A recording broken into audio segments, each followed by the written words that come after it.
तो मैं बताता हूँ हमारी मोहब्बत मेरे आका से क्यों इतनी ज्यादा है, क्यों इतनी ज्यादा है कि एक वजह बताता हूँ। मक्का मुकर्रमा में एक सहाबी थे हजरत सुहैब। हजरत सुहैब ये जवान थे, इनकी उम्र 25 से 27 साल की, और इनकी जवानी का हाल ये था कि निहायत ही उम्दा और महंगी खुशबू इस्तेमाल करते। मक्का की गलियों से गुजरते तो इनकी खुशबू आती थी।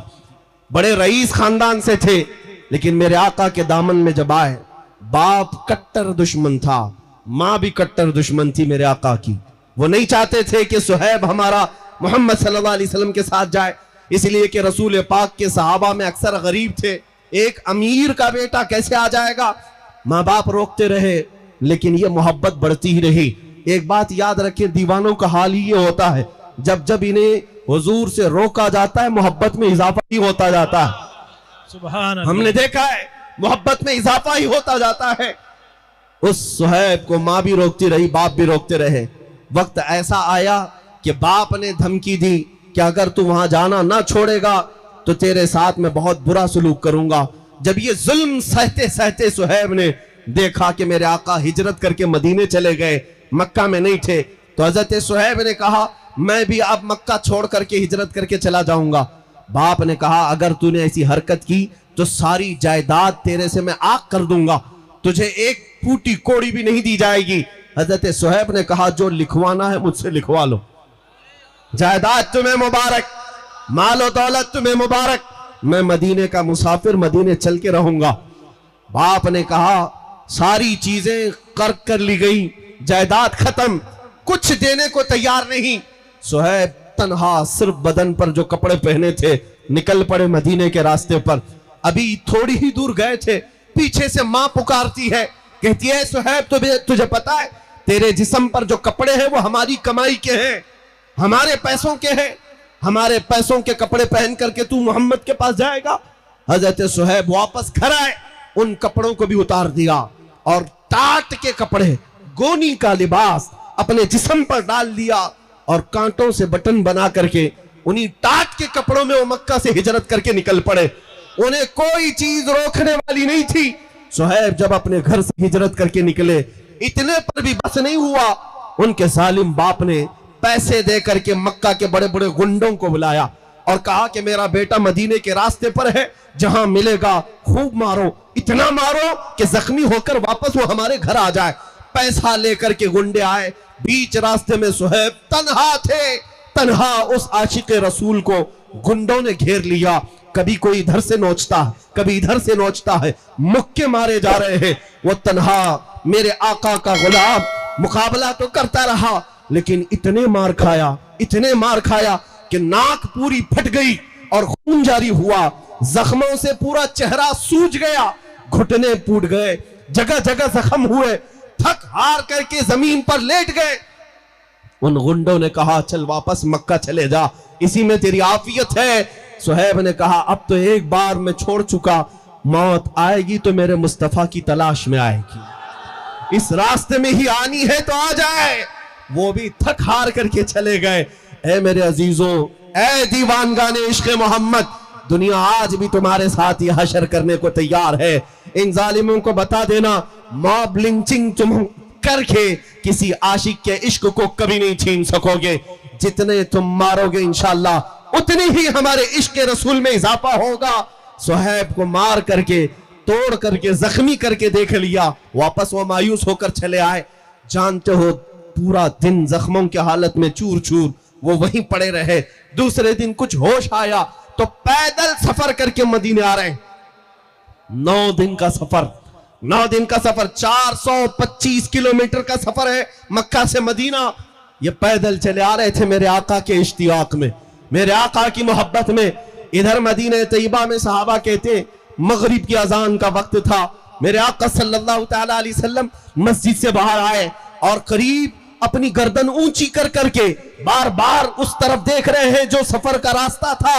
सहाबा पूछते हैं आका कोई कबीला आने वाला है, कोई वफद आ रहा है, आज से मुलाकात के लिए कोई कबीला आने वाला है?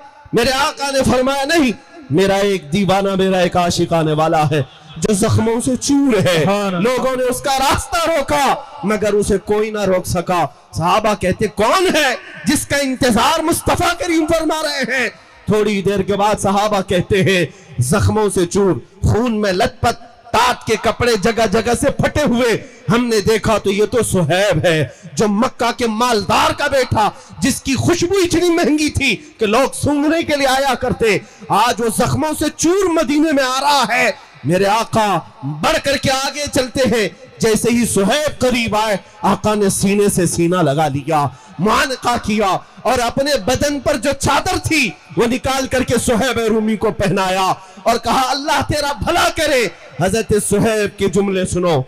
ऐ मेरे अजीजों, यही मेरे बयान करने का मकसद है। जिसको लोगों ने तोड़ा, माँ ने मारा होगा, बाप ने मारा होगा, गुंडों ने पीटा होगा, माल छीन लिया होगा, लेकिन जब वो थका हारा गुलाम मदीने पहुंचता है, मेरे आका के सीने से सीना लगता है, रसूल पाक चादर पहनाते हैं, तो देखो सहाबा कहते हैं सुहैब के चेहरे पर हमने खुशियों के आसार देखे।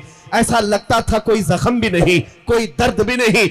उसके बाद अपने दोनों हाथ फैला कर कहता है, सुहैब कहता है मेरे दोस्तों अब तो मुझे किसी गम का एहसास भी नहीं। दुनिया छूटती है छूटे, मुस्तफा की चादर मेरे पास है। नारे तकबीर, नारे रिसालत, सुभान अल्लाह सुभान। वो सुहैब है, जानते हो जिंदगी भर मदीने तैयबा में उसी चादर पर बसर करते रहे। और जब मौत का वक्त करीब आया वसीयत करके जाते हैं लोगों मेरी ये चादर मुझसे जुदा ना करना, जब मुझे कफन देना तो इसी चादर में कफन देना।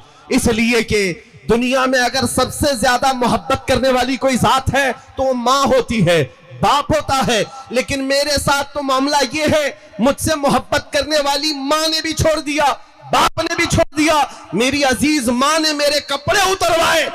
किसी की माँ छोड़ दे, बाप छोड़ दे, उस वक्त मदीने का आका तन्हा नहीं छोड़ता।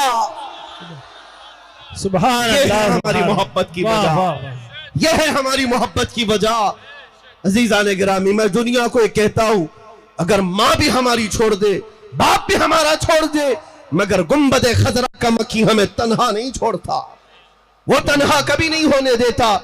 एक रिवायत मौजूद है, तुम समझते क्या हो नौजवानों, हो सकता है आज तुम्हें ये ग्लैमर की दुनिया ने क्या देखा हो, तुम्हें ये बॉलीवुड और हॉलीवुड की फिरकियों ने अपनी तरफ खींच लिया होगा। मैं समझता हूं हमारे बच्चे थोड़ी देर के लिए भटक गए होंगे, लेकिन सिर्फ अखलाक में, आमाल में। लेकिन आज भी तुम्हारे सीने में मेरे आका का वो चिराग जल रहा है। अगर हुजूर की मोहब्बत का चिराग ना होता तो इस मजमे में आते भी नहीं। और मुझे पता है मुझे सुनने वाले होते कौन हैं, जाहिर सी बात है। वाह वाह वाह। मैंने महसूस किया है मुझ जैसे खतीब को बहुत कम लोग सुनते हैं। वैसे तो दूर बैठ के बहुत सुनते हैं, लेकिन करीब आने वालों को मैंने महसूस किया है। कई लोग ये सोचते हैं ये मौलाना के साथ खड़े रहेंगे कल को हम पे भी केस हो जाएगा, ये फुल रडार में है, इनको भी पकड़ लेंगे उनको भी पकड़ लेंगे। लेकिन अल्हम्दुलिल्लाह यहाँ जो बैठे हुए हैं, ये यहाँ जो आए हुए हैं, ये वो लोग हैं जिनको दुनिया डराती नहीं, या दुनिया डराए तो ये डरते नहीं, बल्कि ये वो लोग हैं जिनकी माओ ने दूध के साथ इश्क रसूल भी पिलाया हो। सुभान अल्लाह सुभान अल्लाह। आपके सीनों में वो इश्क की चिंगारी अभी मौजूद है, बस इसे शोला बनने की देर है। इस चिराग की लौ को थोड़ा सा और बुलंद होने की देर है।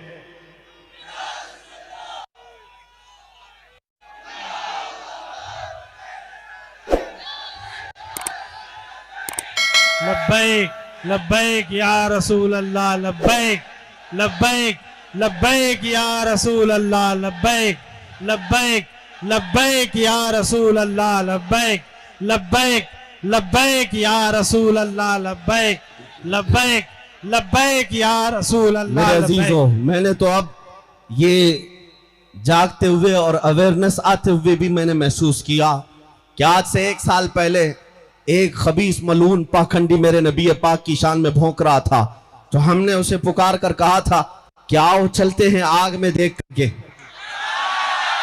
आपको पता होगा मेरे अजीजों, हमारे जज्बात से कोई मंसूबाबंदी नहीं, कोई प्लानिंग से नहीं, बल्कि दिल जब दुखता है तो यही मैंने कहा, इश्क कुछ भी कर सकता है। बेखतर कूद पड़ा आतिशे नमरूद में इश्क। हुजूर की मोहब्बत है, हुजूर का नाम है। हमें तो इतना पता है, हदीसों में हमने पढ़ा है, हजरत जाबिर रज़ियल्लाहु ताला अन्हु सहाबी रसूल हैं, हुजूर की घर में दावत किया। मेरे आका दावत में आए, खाना खाने के बाद अपने हाथ दस्तरखान पर पहुंच लिया। हजरत जाबिर कहते हैं वो दस्तरखान उठाकर मैंने तबर्रुक के लिए रख लिया। वो बदअकीदो सुनो, तबर्रुक रखना भी सहाबा की सुन्नत है। हजरत जाबिर उस दस्तरखान को उठाकर रखते हैं, लेकिन रिवायत में मौजूद है कि जब कभी वो दस्तरखान मैला होता, हजरत जाबिर उसको पानी से नहीं धोते, भड़कते हुए आग के तंदूर में डाल देते थे। कपड़े का दस्तरखान आग में डालते, थोड़ी देर के बाद उसको आग से निकालते, पूरा मैल निकल जाता, एक रुआ भी नहीं जलता था। हदीस में मौजूद है। किस वजह से? कपड़े को तो आग जलाती है, लेकिन उस कपड़े को मेरे आका ने अपने हाथों से जो पोंछा था, अपने हाथों से जो मसा किया था। हमने ये रिवायतें पढ़ी है, जब मेरे आका दस्तरखान को हाथ लगाएं वो कपड़ा नहीं जल सकता, तो उस नामे मुस्तफा पर उनका कोई गुलाम अगर चल जाए, मुझे इस बात का यकीन था, मुझे इस बात का यकीन था कि अगर आग पर भी हुक्म चलता है तो मेरे मुस्तफा की हुक्मरानी है। रब्बे जुल जलाल का हुक्म है, मेरे मुस्तफा की रजा के बाद ही वो हमारे लिए कुछ गजन पहुंचा सकती है। अजीजान गिरामी वकार, मैंने जो बात कही वो ये थी कि 1 साल से हमने ये भी देखा है हमारे बच्चों को जागते हुए। 1 साल पहले हमने पुकार कर कहा था, लेकिन उसके बाद मैंने महसूस किया, महीना गुजरा, 2 महीना गुजरे, हर जगह से आवाज आने लगी, बच्चे जवान बेदार नजर आने लगे। एक वाकया मेरी आंखें भिगो देता है, मैं आपके सामने वो तहदीस नेमत के लिए अर्ज करता हूँ।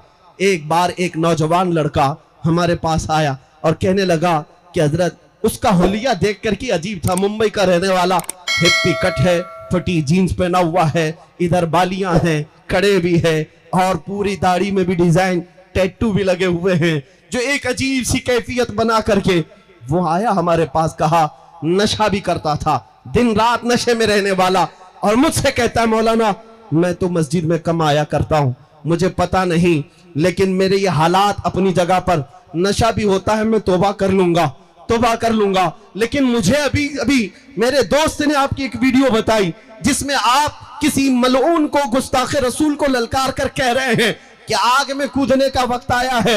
मुझे पता नहीं होता क्या है, लेकिन मेरा दिल बेकरार था, मैं आपसे मिलना चाहता था, और आपसे मिलकर सिर्फ इतना कहना चाहता हूं, मौलाना आप नहीं जाएंगे, मैं पहले जाऊंगा, मैं पहले जाऊंगा। हुलिया देखो, कैफियत देखो, किस अंदाज में रहते हो। मेरी आंखें भीग गई। फिर मैंने बारगाह मुस्तफा में देख करके अल्लाह के हबीब सल्लल्लाहु अलैहि वसल्लम की बारगाह में हाथ जोड़ करके ये अर्ज किया था, आका आपके ये गुलाम गुनहगार तो हो गए हैं, गद्दार नहीं हुए। नारे तकबीर, नारे रिसालत, सुभान अल्लाह, सुभान अल्लाह। हुजूर के नाम पर ये नहीं कि सिर्फ नमाजी आगे बढ़ेंगे, सिर्फ हज करने वाले हाजी ही आगे बढ़ेंगे, ये नहीं है कि परहेजगार ही आएंगे। मैंने अब महसूस किया है हमारी कौम के वो बच्चे जो मस्जिद नहीं आए या फिर गलत रास्ते पर भी थे, लेकिन जब हमारे करंट के तार को किसी ने छेड़ा है तो इन नौजवानों में भी बेकरारी देखने को मिली है, ये बेचैनी देखने को मिली है। क्यों? इसलिए कि ये हमारा बच्चा हालात से और नफ्स की वजह से बहक तो गया है, लेकिन अभी मेरे आका के कदमों को छोड़ा नहीं है, छोड़ा नहीं है। इसलिए दुनिया वालों संभल जाओ, ये नबी पाक के गुलाम अभी बेदार भी हैं और जिंदा भी हैं, जिंदा भी हैं। मैं आपको ये कहना चाहता हूं, ये जो बेदारी है तुम्हारी, इसको कायम रखो। और इसलिए भी मैंने अभी एक वाकया सहाबी रसूल हजरत सुहैब का बताया। क्यों हम इतनी मोहब्बत करते मेरे आका से? इसलिए कि पूरी इस भरी कायनात में हम निकम्मों और गरीबों को किसी का ख्याल है, हमारा अगर कोई ख्याल करता है तो कोई ये जात नहीं, वो मदीने के ताजदार की जात है। तुम्हें पता है मेरे आका ने फरमाया कि अगर एक कांटा भी तुम्हारे पांव में चुभता है, उम्मतियों सुनो, ए जवान बच्चों सुनो, मेरे आका फरमाते हैं तुम्हारे पांव में कांटा भी चुभता है, हुजूर फरमाते हैं उसका दर्द मुझे भी होता है। कौन है ये दर्द का एहसास करने वाला? हमारे बच्चे बिलक बिलक करके मर गए, कहां है वो सारे बड़े लीडर? हमारी माएं, हमारी बहनें आज बेआबरू होती चली गई। कहां है हमारे वो लीडर जो हाथ रखने को भी तैयार नहीं? आज हमारी हमारे इन जख्मों को कोई पूछने वाला भी नहीं। इसलिए नौजवानों, मैं तुमसे बार बार ये कहता हूं, यहां आसरा और सहारा कोई नहीं है। जिसको तुम मसीहा समझते हो, ये वही जालिम है जो शहद दिखाया और जहर पिलाए, शहद दिखाया और जहर पिलाए। हकीकत में अगर तुम्हारा कोई आसरा है, कोई सहारा है, तो वही है अपना सब कुछ गुंबद खजरा। कल भी था और आज भी है। मेरे नबी से मेरा रिश्ता कल भी था और आज भी है। उस रसूल की जात यह है कि एक हिरन अपने बच्चों से दूर एक बद्दू के जाल में फंस गई और उस एराबी देहाती ने हिरन को फांस लिया था। मेरे आका का गुजर वहां से हो रहा है। हिरन ने अपनी जुबान में मेरे आका से फरियाद की कि आका, इससे मुझे छुटकारा दिला दे, मैं अपने बच्चों को दूध पिलाकर वापस आ जाऊंगी। मेरे आका ने उस देहाती से कहा, ये हिरन रो रही है, इसके 2 छोटे बच्चे, छोड़ दे इसे, वापस आ जाएगी। उसने कहा, क्या फंसा हुआ शिकार वापस आ सकता है छोड़ने के बाद? मेरे आका ने फरमाया, दुनिया धोखा तो दे सकती है, मगर ये जानवर अल्लाह के नबी को धोखा नहीं देते, वादा खिलाफी नहीं करते। अगर ये ना आए तो मैं जमानत देता हूं अपनी जात की, तू मुझे ले ले। उस देहाती ने छोड़ दिया और वह हिरन अपने बच्चों को दूध भी पिलाई और बच्चों समेत वापस आई और कहा, मुझे इस देहाती के हवाले कर दे, गिरफ्तार कर ले अभी। लेकिन उस देहाती ने देखा इस फरमाबरदारी को और कहा, ए मोहम्मद सल्लल्लाहु अलैहि वसल्लम, जानवर जब आपकी इतनी वफादारी करते हैं तो मैं इंसान हूं, मेरे ऊपर ज्यादा हक है कि आपकी वफादारी करूं, सुभान अल्लाह, आपकी पैरवी करूं, आपकी फरमाबरदारी करूं। ये मैंने इसलिए तुम्हारे सामने जिक्र किया। और एक वाकया मैं अर्ज करता हूं, हुजूर मिंबर पर खड़े हैं मस्जिद नबवी में, सहाबा कहते हैं अचानक बच्चे के रोने की जैसी आवाज आने लगी, जैसे शहद की मक्खी भिनभिनाती है ऐसी आवाजें आने लगी। यह आवाज किस चीज की थी? मेरे आका अपने हाथ में असा लेकर खड़े होते, लेकिन जब मिंबर बन गया तो उस असा को, उस लकड़ी को मेरे आका ने मस्जिद के दरवाजे के बाहर छोड़ दिया। हदीस में मौजूद है, वह असा, लकड़ी का असा रोने लग गया और उसके रोने की आवाज मस्जिद नबवी में गूंज रही थी। मेरे आका मिंबर छोड़कर खुतबे के दौरान उतर आए और चलते हुए गए और जाकर उस लकड़ी के असा को उठा लिया और अपने सीने से लगाया और फिर वापस आए। सहाबा ने पूछा, या रसूल अल्लाह ये क्या था? हुजूर फरमाते हैं, इस लकड़ी को जब तक मैं अपने हाथ में रखता था ये दूसरी लकड़ियों पर फख्र करती, और जब मैंने इसे छोड़ दिया तो ये मेरे जुदाई के गम में रोने लग गई। ये असा जब रोने लगा, मेरे आका फरमाते हैं, उसका रोना मुझसे देखा ना गया। मैं मिंबर छोड़कर उतर आया और उसको उठाकर मैंने सीने से लगा लिया, चुप हो गया। मैं वह कहता हूं, ए अजीज बच्चों, एक हिरन याद करे मेरे आका को, उसकी मदद के लिए वो चले जाते हैं। एक लकड़ी बेकाबू होकर रोने लग जाए, मेरे आका मिंबर छोड़कर उतर आते हैं। तुम तो उम्मती हो, तुम मेरे आका के उम्मती हो। अगर फरियाद करते आज तो ये बात दूर नहीं है, नामुमकिन नहीं है कि इधर अगर जालिम तुम्हारी गर्दनों पर तलवार रखे, कोई डरने की बात नहीं। तलवार बाद में चलेगी, मुस्तफा का चेहरा पहले सामने होगा। सुभान अल्लाह, सुभान अल्लाह। मेरे आका की जियारत होगी, वो हमें तन्हा कभी नहीं छोड़ेंगे। बेशक मेरे आका का दीदार करना है, क्यों ना कर सकते हो? क्या ये मुहाल बात है? ये नामुमकिन बात है? मुफ्ती आजम हिंद दुआ करते थे, कुछ ऐसा कर दे मेरे किरदिगार आंखों में, हमेशा नक्श रहे रूए यार आंखों में। उन्हें ना देखा तो किस काम की है ये आंखें कि देखने की है सारी बहार आंखों में। कोटा की गयूर नौजवानों, ए यहां पर रहने वाले सुन्नी सही उल अकीदा नौजवानों, आज के दिन से ये तय कर लो, ये सारी अय्याशियां जो मेरे मुस्तफा से मुझे दूर करती हैं, ये वो दुनियावी लुत्फ अंगीजियां जो मुझे मेरे नबी की मोहब्बत से दूर करती हैं, मैं सबको ठुकरा दूंगा। आपको जंग बद्र का वो एक बच्चे का वाकया बता दूं। हजरत मुआज 13 साल की उम्र है, जिसने अबू जहल को काट कर रख दिया था। अबू जहल को मारने वालों की तारीख याद रखना, न बहुत बड़े बड़े पहलवान नहीं, 2 छोटे बच्चों ने मारा था। अल्लाह की मसलहत, उस मुआज के कंधे पर एक काफिर ने तलवार चला दी, कंधा कट गया और बगल से चमड़ी लटक रही थी। पूरा हाथ नहीं, बगल से चमड़ी लटक रही है, लेकिन उस 13 साला बच्चे की ईमानी कुव्वत को तो देखो। वो उस मैदान में अपने हाथ में दूसरे तलवार लेकर फिर मैदान में आ गया, और जब बार बार ये हाथ लटक रहा था तो इस हाथ को पैर के नीचे रख करके खींच के निकाल दिया और कहा मुझे उस हाथ की जरूरत नहीं जो मुझे मेरे रब की रजा हासिल करने में खलल अंदाजी करता हो, अल्लाहु अकबर, जो मेरे मुस्तफा की वफादारी में खलल पैदा करता, मुझे उस हाथ की जरूरत नहीं। ऐ नौजवानों, क्या तुम आज ये अहद नहीं कर सकते कि मुझे उन गानों की जरूरत नहीं जो मेरे मुस्तफा से मुझे दूर करते हो, मुझे आज उन अय्याशियों की जरूरत नहीं जो मुझे मेरे नबी के कदमों से दूर करते हो, कि मैं तो आज से यह अहद करके जाऊंगा, मैं सो जाऊं या मुस्तफा कहते कहते खुले आंख सल्ले अला कहते कहते हमारा दिन, हमारी शब, हमारी रात, हमारी शामें इस तरह से गुजरे आज से। इसलिए मैं कहता हूं सारी बुराइयां, सारी अय्याशियां इस तसव्वुर के साथ खत्म हो सकती है। आज या कल हमें भी मरना है, तुम भी मरोगे, हम भी मरेंगे, जाएंगे कब्रिस्तान में। हमारी जिंदगियों का कोई भरोसा नहीं, कल भी मौत आ सकती है, परसों भी। बल्कि यहां बैठा हुआ कोई ये नहीं कह सकता कि कल की शाम हमको देखना नसीब होगी। मलकुल मौत हमेशा हमारे पीछे है, किसी भी वक्त रूह निकल जाएगी। दुनिया में हासिल क्या किया? दुनिया में जवानी अल्लाह ने दी, ताकत दी, माल दिया, क्या हासिल किया? कुछ हासिल हुआ? और जाने के वक्त अगर तुम्हारे हाथ में कुछ नहीं तो मायूस जाओगे, तुम्हारे चेहरों पर, लबों पर मुस्कुराहट नहीं होगी। इसलिए जब तक जवानी है इस तमन्ना के साथ जियो कि मेरे आका आओ कि मुद्दत हुई है, हुजूर को देखने की तमन्ना लेकर जियो, इंशाअल्लाह हर बेहयाई से पाक रहोगे। इसलिए कि अभी लोगों को पता नहीं है, उस हुस्न को एक बार जो देख लेता है, दुनिया का सारा हुस्न उसकी आंखों में फीका होता है, बेशक सारा हुस्न हेच है। फिर कोई मजनू लैला के पीछे नहीं भागेगा, कोई महबूब महबूबा के चक्कर में नहीं पड़ेगा। जिसने मेरे आका के हुस्न को देखा तो फिर वो गुनगुनाएगा। उस हुस्न को अगर बरेली के इमाम से सुनना है तो सुनो, वो कमाल हुस्न हुजूर है कि गुमान नक्स जहां नहीं, यही फूल खार से दूर है, यही शम्मा है कि धुआं नहीं। सुभान अल्लाह, सुभान अल्लाह,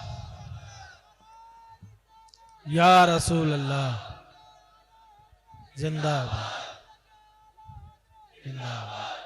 मेरी तकरीर खत्म, और मैं समझता हूं मेरी तकरीर के बाद यहां बैठा हुआ हर बच्चा और हर जवान अपने दिल में अगर इतना महसूस कर लेता है तो हमारा जलसा कामयाब है। इतनी बात महसूस कर ले कि अब नबी पाक सल्लल्लाहु ताला अलैहि वसल्लम की बात आई तो हाथ नहीं, पैर नहीं, उस नाम मुस्तफा पर अपनी गर्दन देने को भी तैयार हैं।